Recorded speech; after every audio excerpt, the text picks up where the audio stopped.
এটা কওঁ, জীৱনত বহুত কাম কৰিছোঁ। আপোনাৰ গানো গাই চাইছোঁ, নাচিছোঁ, কাপোৰো চিলাইছোঁ, কাপোৰত ফেব্ৰিকো কৰিছোঁ, কাপোৰত ডিজাইনো কৰিছোঁ, মানে খেলাও খেলিছোঁ, বহুত প্ৰাইজো পাইছোঁ।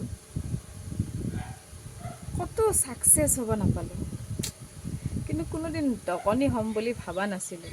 কিন্তু আজি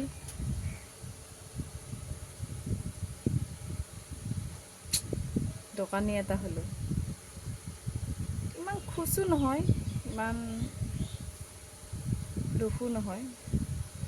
আছে ন কথা এষাৰ যে ভবা কথা নহয় সিদ্ধি বাটত আছে কণা বিধি। 6টা বজাত গা পা ধুই আহি এই দোকানত বহি আছোঁ। ঘৰৰ ওচৰতে যিহেতুকে দোকান, বাকীবিলাকে চবেই শুই আছে। অনদিনা এওঁৱে শুলে, কিন্তু গৰমৰ বন্ধৰ কাৰণে আৰু ইমান প্ৰেছাৰ দিয়া নাই আৰু মানুহজনক, ময়েই খুলিছোঁ। এতিয়া কথা হ'ল, সেইকাৰণে মানুহৰ চব টেলেণ্ট থাকিব লাগে।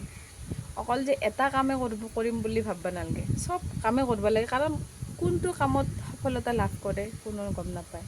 আজি মোৰ দকনী হ'ম বুলিতো সপোনতো ভবা নাছিলোঁ কোনোদিন, কিন্তু আজি এয়া লিখন যিয়ে নহওক তাকে চলি আছোঁ। ভগৱানৰ তাতে কৃপা বুলি ভাবি কেনে আৰু জীৱনটো চলাই নিছোঁ। দুখ কৰা নাই, সুখো কৰা নাই, এয়াই জীৱন আৰু দে আৰু।